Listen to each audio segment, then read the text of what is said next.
resonated for me, especially.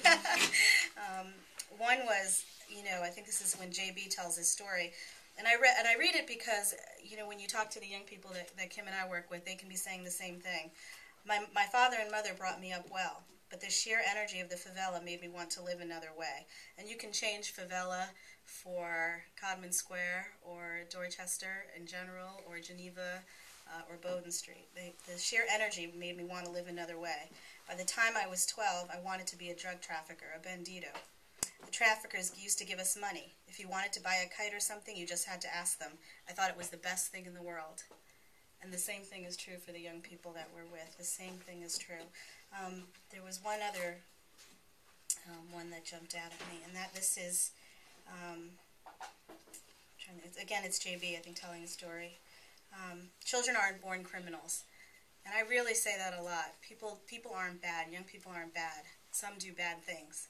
And it's really important for young people to be able to hear that children aren't born criminals. The boy who picks up a gun when he's 3 or 4 just wants to play. He doesn't know what the gun means. As he grows up, he sees what's around him, and even more, he sees what is denied him. And somewhere in that anger and that resentment starts to build. And I think that's a real tragedy, and something that we work hard to move. And the last piece that he says, and as he talks about how he was able to change his life in terms of being with Afro-Reggae, and we think about this in terms of our youth too. Young people are looking for positive outlets. They're looking for outlets. They don't always know what's a positive and what's a negative outlet. And when they find places like Teen Empowerment or ZoomX or other youth programs, they find camaraderie. They find a place where they can be. We get some of the, I often say that if you drop me off in the middle of the woods, I'm completely frightened. I think of horror movies and Jason and all these other ridiculous bears coming out of nowhere. But if you drop me off in the middle of Dorchester in the middle of the night, I'm perfectly fine, because I know the neighborhood. I know what it's like. I'm perfectly fine, just sort of moving my way around. But I think a lot of the young people who live there and who have to sort of maneuver their way through the neighborhoods. And he talks about sort of being a part of Afro-Reggae and how he thinks about how I've lost all my childhood friends, and if they had the opportunity to change their lives in the way I did, I'm certain that they would have done so, if they had the opportunity. And I think that that's a real problem in our city, and probably in many places, not only in this country but in this world, that young people don't have the opportunity. Afro-Reggae provides that opportunity, as does ZoomX, as does Teen Empowerment. In the 90s, when things were so terrible here in Boston, there was a tremendous amount of money put into this issue. And you had a lot more programs funded. You had a lot more after-school programs. You had a lot more police officers. There's a 10% on either end, 10% that are always going to be committed to crime, 10% who will never be committed to crime. But your 80% is the one that'll go in any direction. And what are we doing with that 80%? And so that's the place that I think is the place where we work, where we push to create change. All right. Hello.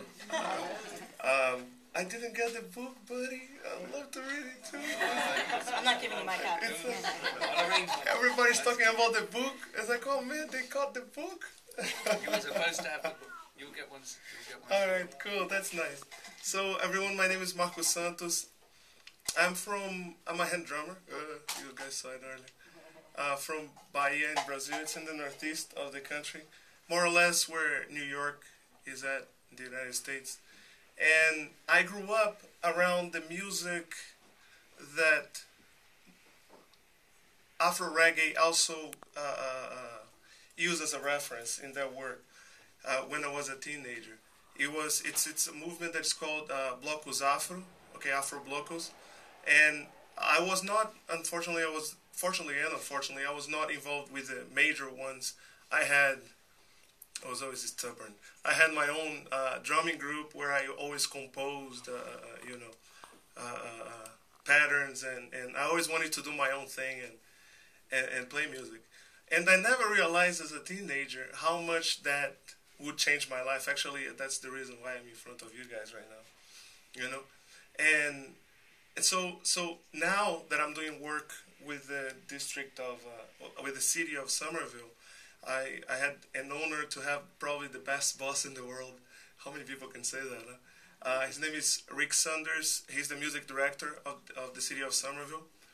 And we are trying now to engage the youth engage kids with drumming to the music programs of the city. Okay, once they are, because drumming, it's easy to relate to, and once they are within the music program, then we can direct them to do other things like get involved with the band or the orchestra, whichever they want to do, right?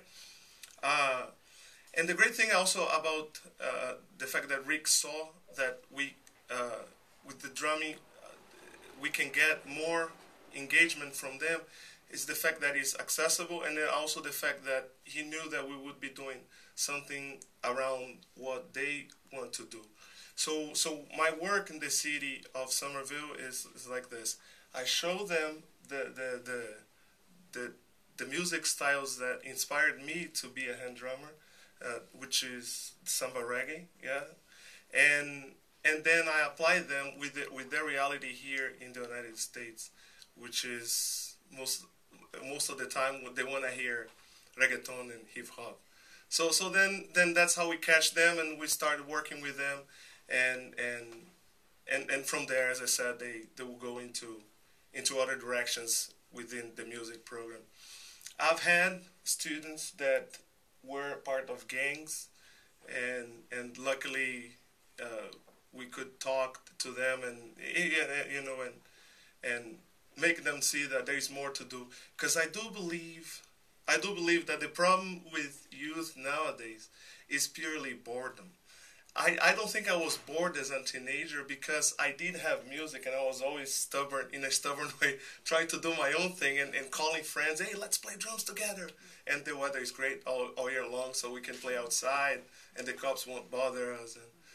But anyways, so I do think that because I had something else in my mind, so I did not get involved with other things, like, drugs or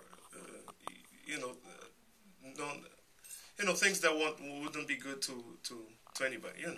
So then that's what we're doing here. So I'm bringing this information to the city, to the district of Somerville. So we're working with the public schools, and then from there they take their own path. All right. Thanks, Marcus. Thank you. Congratulations.